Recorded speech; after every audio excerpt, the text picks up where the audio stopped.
Good morning. I'm David, And I'm Craig. Morning. and this is Porch Talk. And you're like, Porch Talk. Where's the porch? It's a metaphor. It's in your head. Right. You got to think. Thinking two old guys got nothing better to do than sit around on the porch and bullshit. That's us. No, I'm Right. just kidding. Uh, Actually, we're from CRA Entertainment.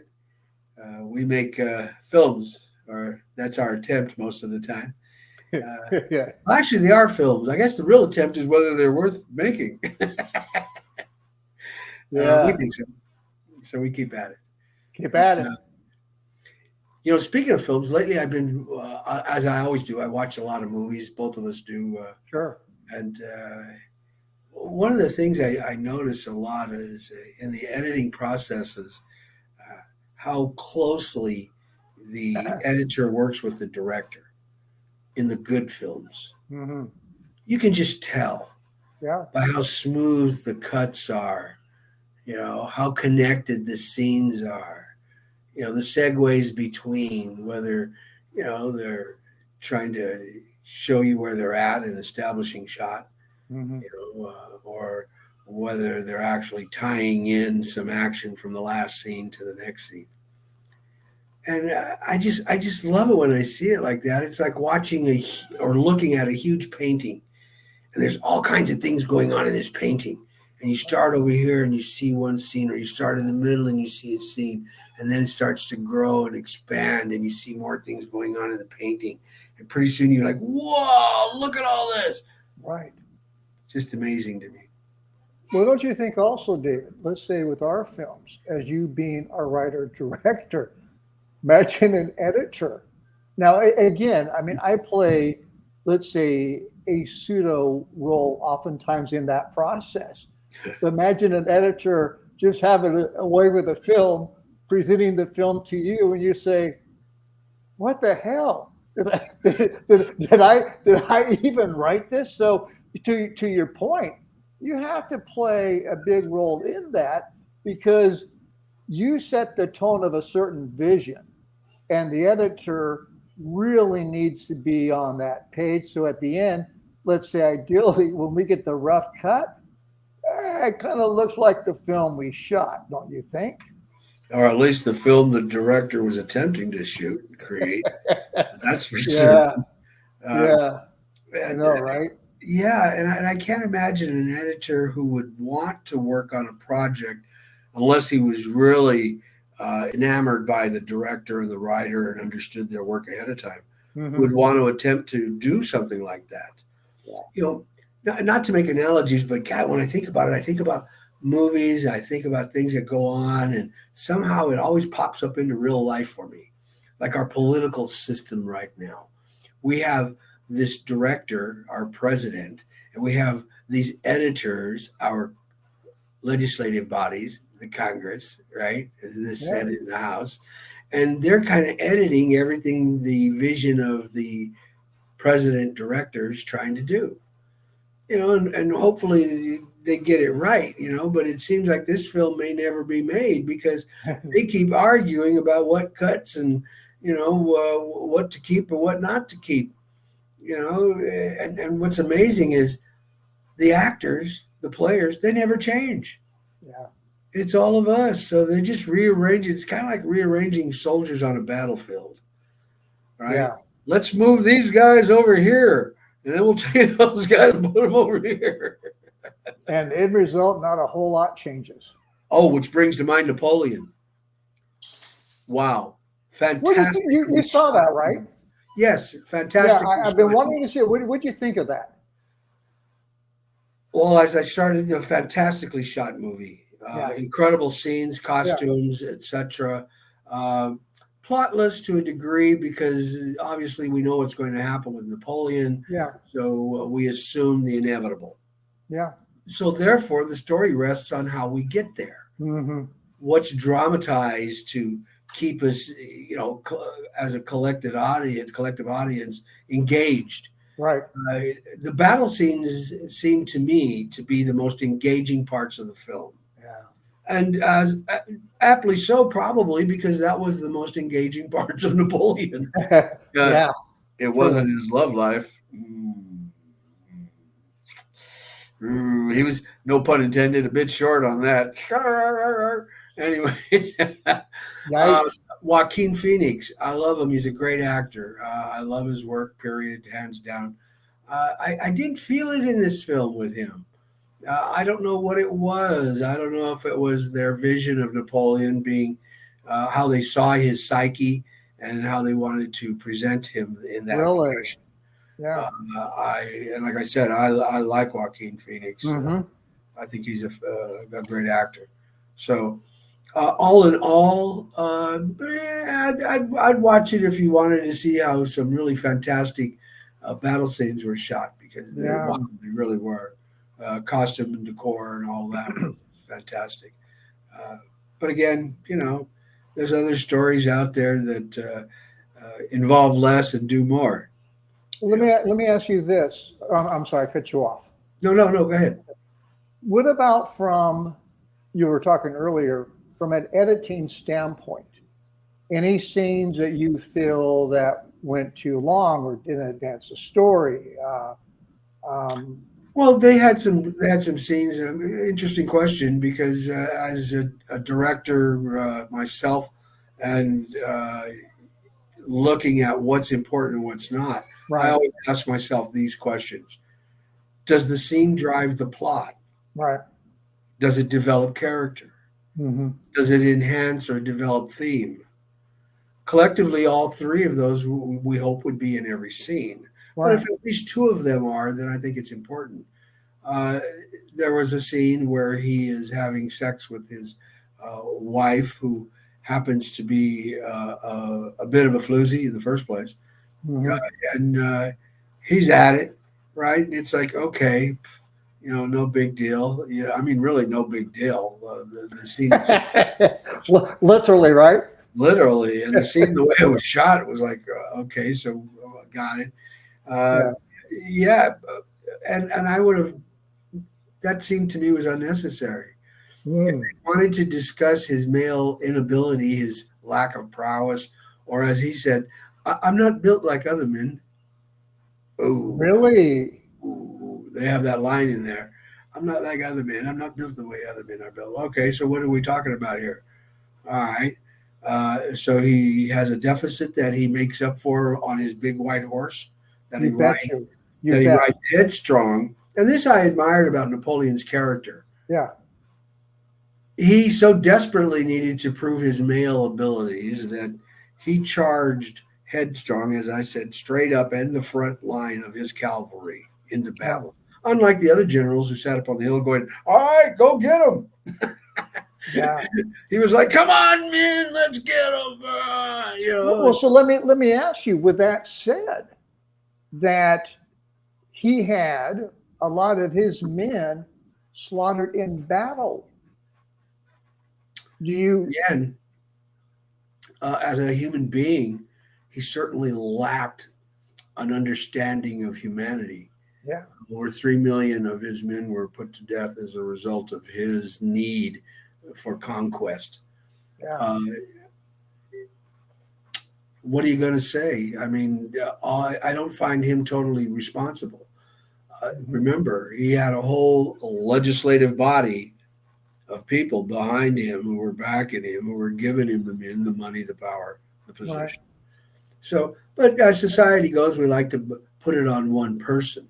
Right. Again, not to lean towards the political, but look at our situation today. Everybody's running around saying Biden didn't do this, Biden ain't doing that, blah blah blah blah blah, Yeah. and talking about, well, Trump was so great. Trump didn't accomplish anything. Yeah.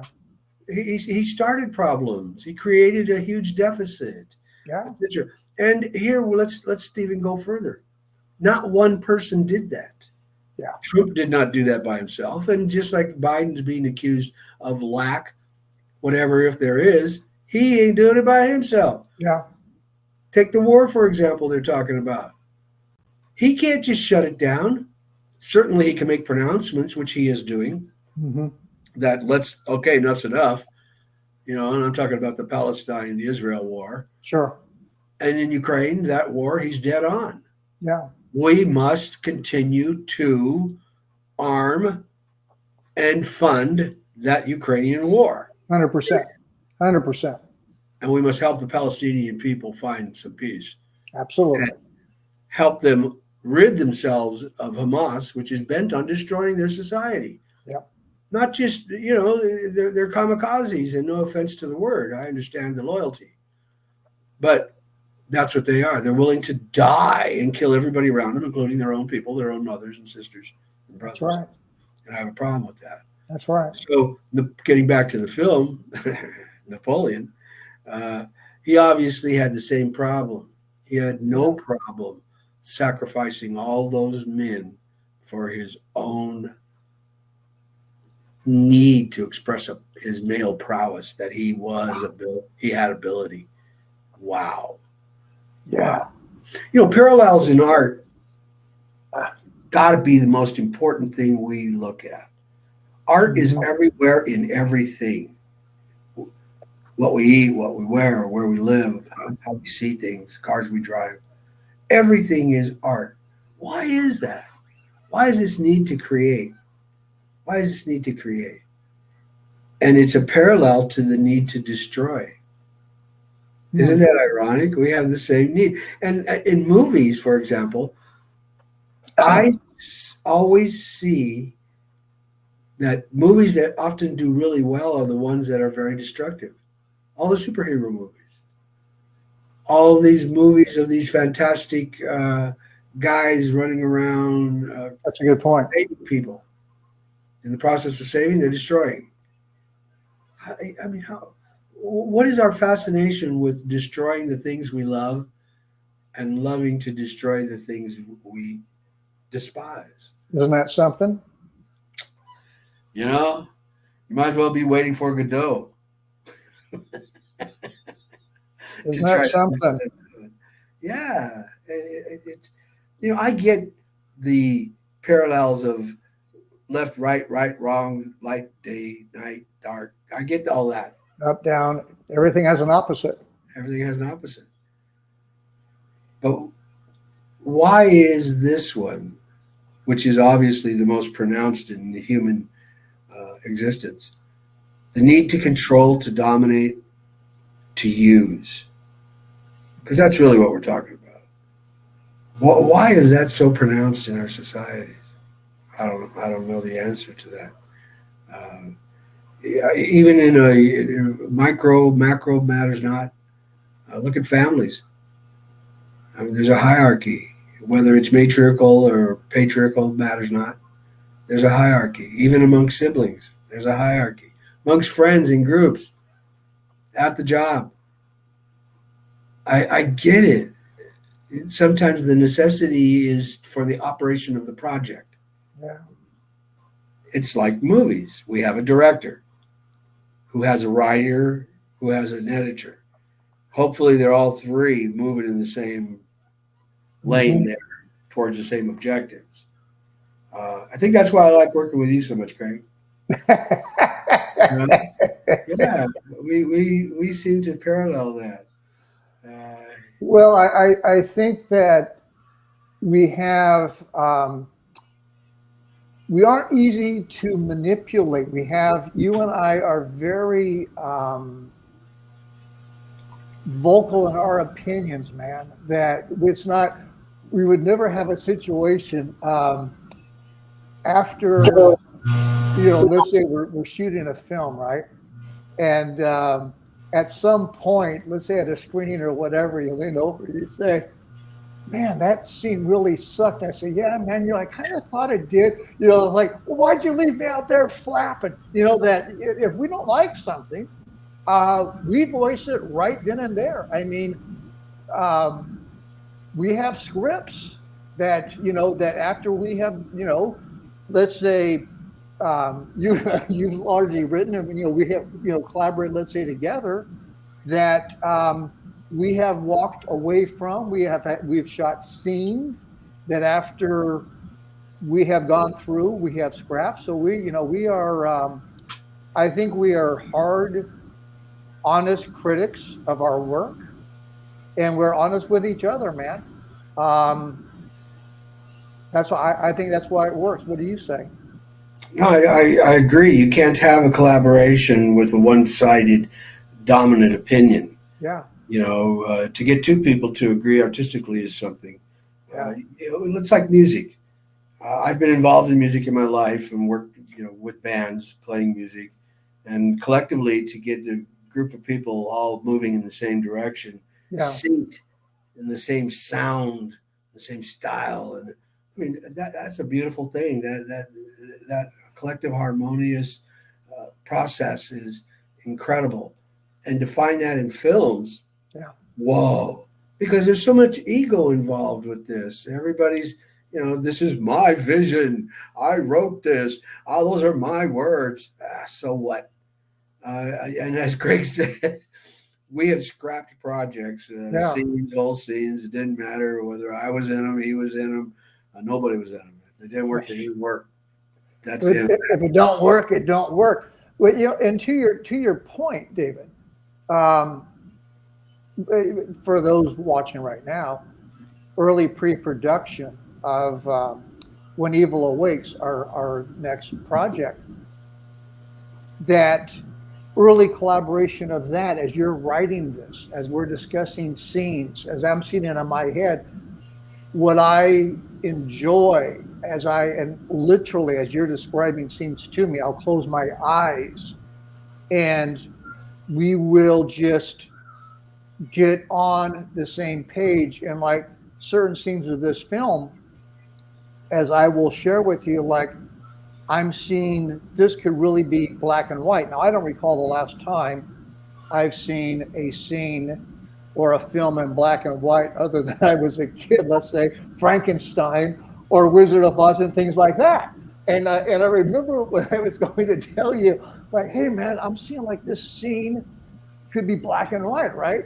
And what I appreciated is you were seeing it like the same way, and like what a risk that would be, let's say in modern cinema, of not only doing an entire film in black and white or even certain scenes in black and white and the receptivity. But the cool part is that from an artistic point of view or a risk-taking point of view, that we're not concerned of the impression of others, that if we want to create art a certain way, we are going to explore that. And everybody has an opinion. I mean, we can see the reviews of our film, right? And that's fine. We're all critics, right? But that's what I enjoy. That you and I may start here. I don't. Maybe I don't know if this really showing. We'll start here, but eventually we get here. And I think that's the beauty. That's the beauty of collaborating. That you need those diverse opinions. You need to be able to take. I don't mean to interrupt, but you need to be able to take diverse opinion. Mm-hmm. More importantly than have diverse opinion. Oh, you need to listen to somebody saying, well, I don't understand why this scene is there. Mm-hmm.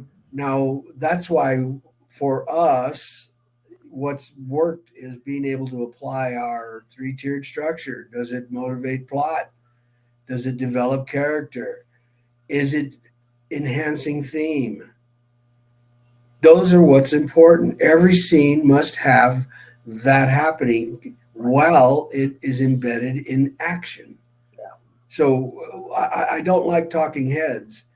I've tried to stay away from talking heads, but inevitably you're going to have some talking heads in your scene because that's what we do. Look what we're doing right now.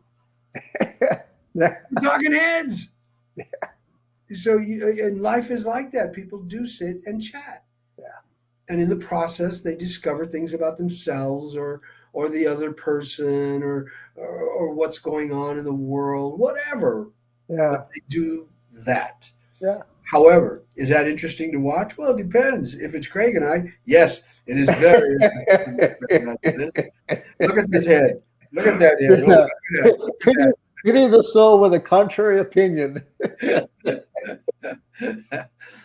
Absent that, We want to see some action. We want to see something happening. Mhm. We want to see something going on. Mhm. We've worked very hard at doing that. Our new film, When Evil Awakes, Yeah, we are really focusing on that. yeah. We're going to bring to light some situations that we've not in the past. Uh, Now everybody says, "Well, a horror film's a horror film, a horror film." Well, you're right if you're talking about But this is our horror film. exactly, and we're not discussing axes and random dismemberment. Yeah, That's not what we do. Our dismemberment is precisely situated. it's Not right. Situational. situational dismemberment. I'll take this part, please. No, we don't do that. But we are excited about it. We try to make them topical. We try to make them have or create issues within our films so that it's more than just blood and guts or anything of that nature. So we appreciate that.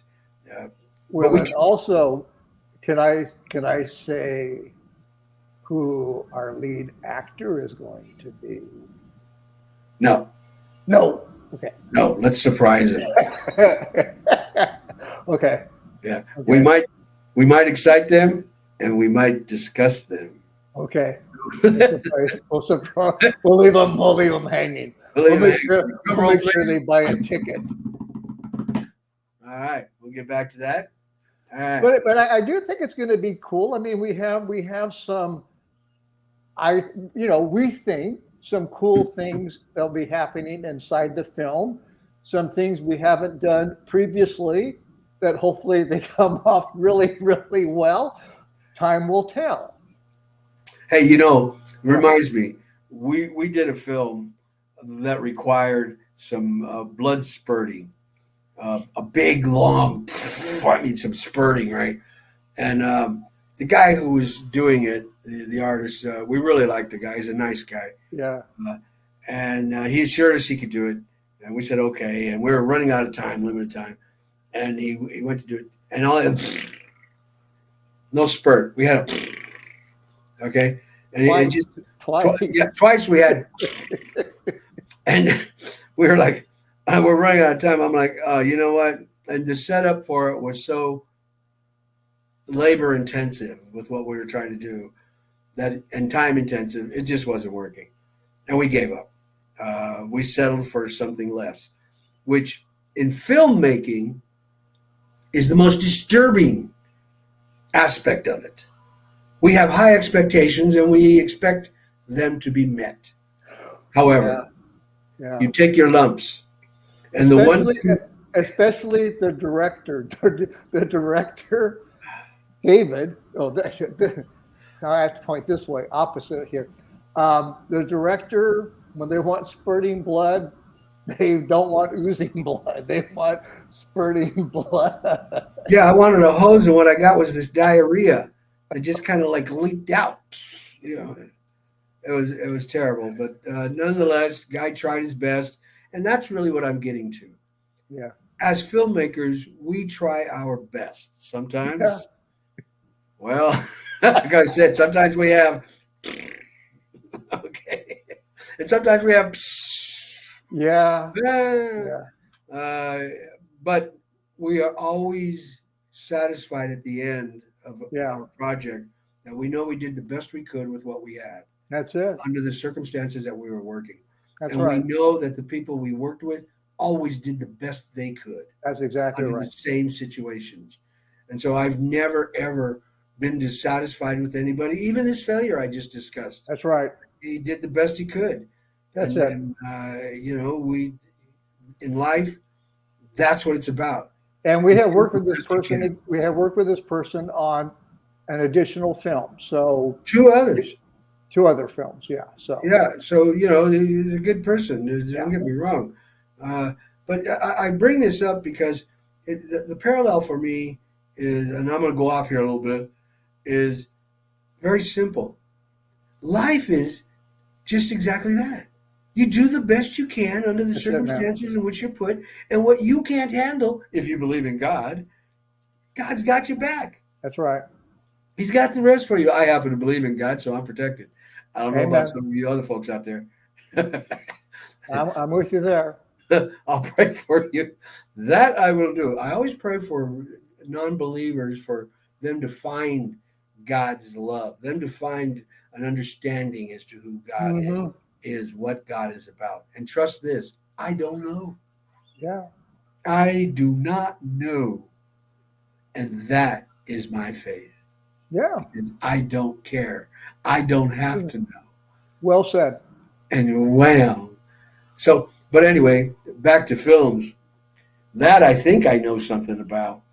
Uh, what's the process of filmmaking? First, you have to be really drunk with a friend of yours, and you come up with this idea. Okay. Hey man, I got this idea. Oh, I got and a both of you camera. are swearing to Margaritaville that it's the best idea you ever had. You Yeah. write it down. You pledge an oath to each other, and you do the brother handshake on it. You're in there. And don't Next tell day, anybody what you're doing. next day, because you're a very committed individual, and your word is your bond.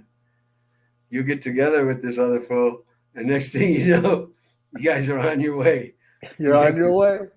That's it. So you write a script, you develop that script the best you can, whatever you think it is. Now, I'm not going to sit up here and tell anybody how to write a script because hey, I'm a student. Okay, can't tell the students tell another student how to do it. You got to ask the teacher. So who are the teachers? Well, all those people who've been making movies, all those great films that are out there. Study them. Watch movies. Yeah. Ask yourself, how'd they do that? Why'd they do that? Wow. Yeah. That's the first thing. But it's a good story. You write a good story, and then what do? Well, now you have to break that story up. You have to break it up into some areas. You have to know where all your locations are going to be, how many characters you have in it. You have to know, are they interiors, exteriors, where you're going to be. You have to decide what are all the props for each scene. Make a list of all this stuff. Then you give each individual scene a name. Put them all on a grid. And on that grid, you determine, is it indoor, interior, exterior, night, day? Props, yes, what are they? Costumes, what are they? Who are the actors? What are the character names? And who are the actors playing them? Right. Da-da-da-da-da. Boom, now you got this grid. You can determine what your costs are. How many days you think you're going to shoot this? The shoot schedule. That's where your real nightmares begin. Yeah. Yeah, Craig, tell about scouting locations, Craig. Tell them about scouting locations. That's fun. Yeah, yeah. Like everything David just said, it's all in the pregame scouting. We spend a lot of time. David spends a lot of time on all the pregame work he was talking about.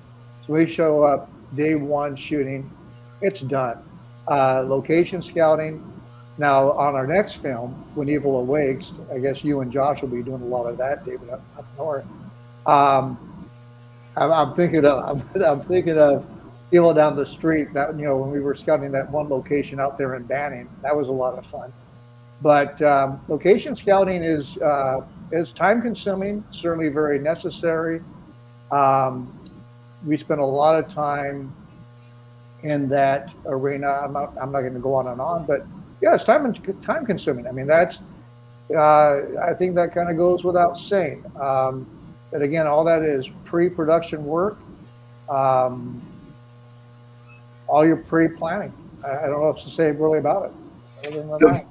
When we shot Evil Down the Street, we had the principal location was a house that we rented with this family. Mm-hmm. We'll talk about that later.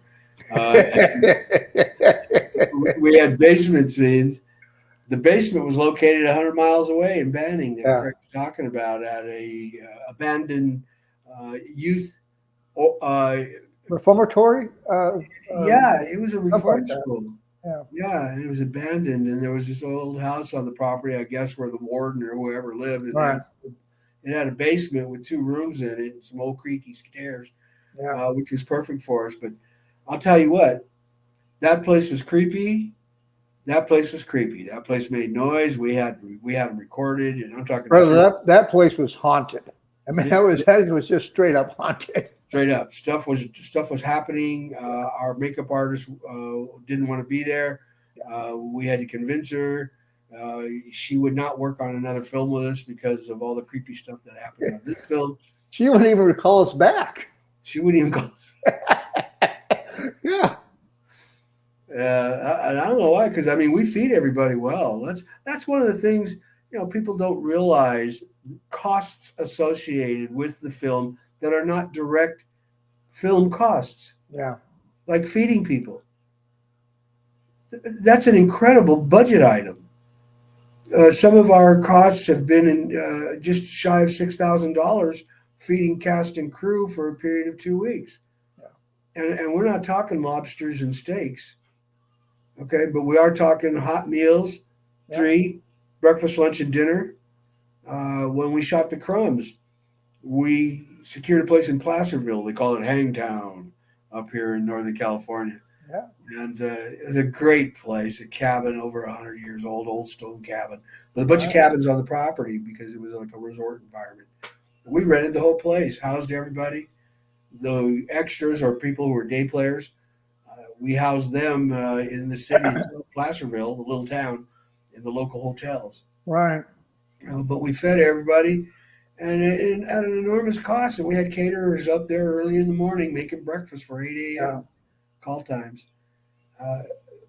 That happened only because we had an incredible cast and incredible crew. Right.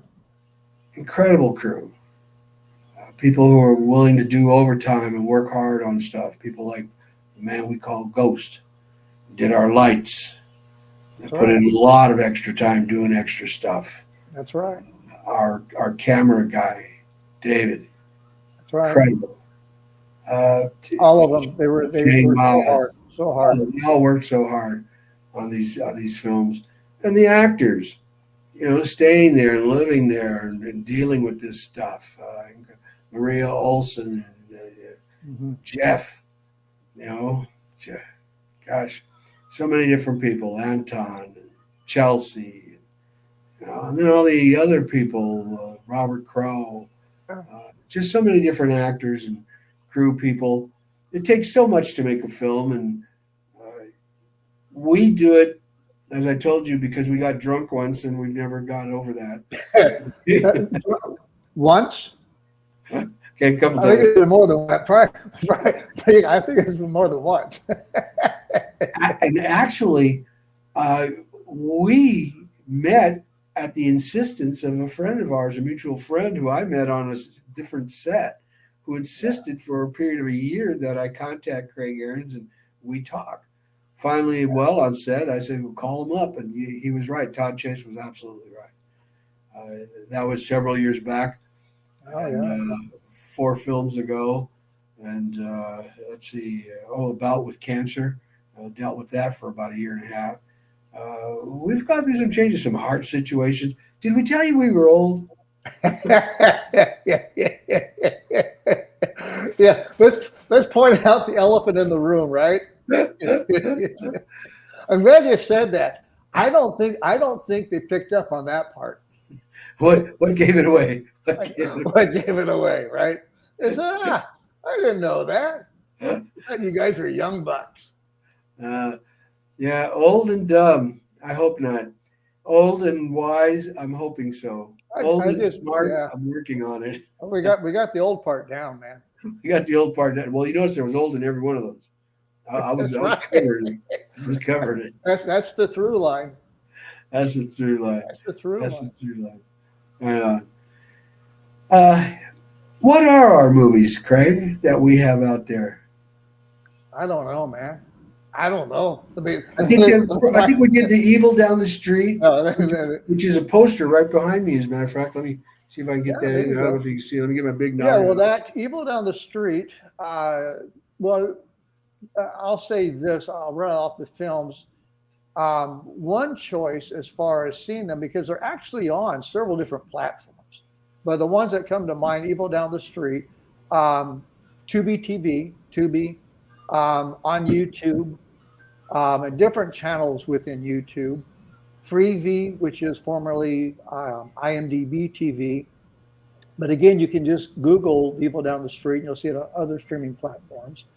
The Crumbs, also on Tubi and YouTube. But again, Google The Crumbs and you'll see it on other platforms. Love in Quarantine. We didn't really talk about Love in Quarantine, David, but that's also on Tubi, YouTube. And again, when I say YouTube, it's all those different channels, but we've done really well on YouTube. YouTube has a lot of really good movies, same with Tubi. And then Demon Fighter, Tubi, YouTube, and other streaming platforms. Then the one, David, we were talking about, When Evil Awakes, which David has just written, and we're in early pre-production on that project. Am I glossing over anything that I...